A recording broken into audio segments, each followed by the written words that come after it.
কর্তৃক আয়োজিত আজকের ইফতার মাহফিলের আমাদের আপসীন দেশনেত্রী বেগম খালেদা জিয়ার দীর্ঘায়ু সুস্থতা কামনায় তারুণ্যের প্রদীপ্ত অহংকার তারেক রহমানের পক্ষে আজকের এই ইফতার মাহফিলে আগত সকল পর্যায়ের নেতৃবৃন্দ, আসসালামু আলাইকুম। আমরা যারা এখানে জাতীয় পরিবারের নেতৃবৃন্দ উপস্থিত হয়েছি, আপনারা দেখেন আমাদের প্রিয় নেতা জনাব তারেক রহমান দেশের মানুষের কথা কিভাবে চিন্তা করেন। উনি চিন্তা করলেন যে ইফতার মাহফিলের মধ্য দিয়ে এই দেশের নেতা ও সাধারণ মানুষের মধ্যদেরকে সকলকে এক কাতারে নিয়ে আসার জন্য উনি আমাদেরকে নির্দেশ দিলেন যে আমরা যেন ইফতার মাহফিল খোলা আকাশের নিচে সাধারণ মানুষকে নিয়ে একসাথে বসে ইফতার করি। তাই আজকের এই নবীগঞ্জ উপজেলা যুবদল ছাত্রদলের আয়োজনে আজকের এই ইফতার মাহফিল।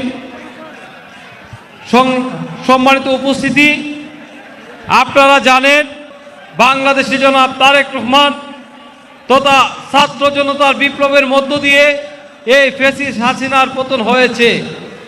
কিন্তু এই ফ্যাসিস্ট হাসিনার পতন হওয়ার পরেও কিন্তু এই ফ্যাসিস্টের দূষররা আনাচের কানাচে ছিটিয়ে রয়েছে। আমাদেরকে তাদের কাছ থেকে সতর্ক থাকতে হবে।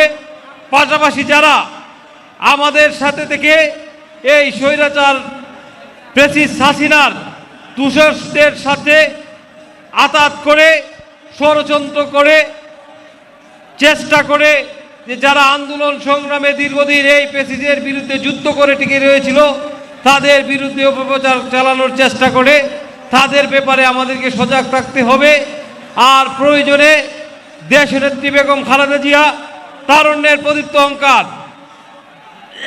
তারেক রহমানের নেতৃত্বে আমাদের ভোটার অধিকার আদায়ে যে আন্দোলন সংগ্রাম করে আমরা এই স্বৈরাচার ফ্যাসিস্টকে বিদায় করে এই ডক্টর ইউনূস সাহেবকে যে অন্তর্বর্তী সরকার দায়িত্ব নিয়েছেন, আমরা আশা করব ওনারা খুবই তাড়াতাড়ি জনগণের আশা আকাঙ্ক্ষার প্রতিফলন ঘটাবেন।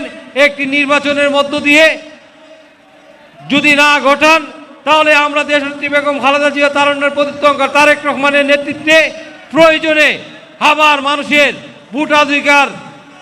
ভোটের অধিকার আদায়ের দাবিতে আবার রাজপথে নামবো। এই আশায় প্রত্যাশা ব্যক্ত করে আমি আমার বক্তব্য এখানে শেষ করছি।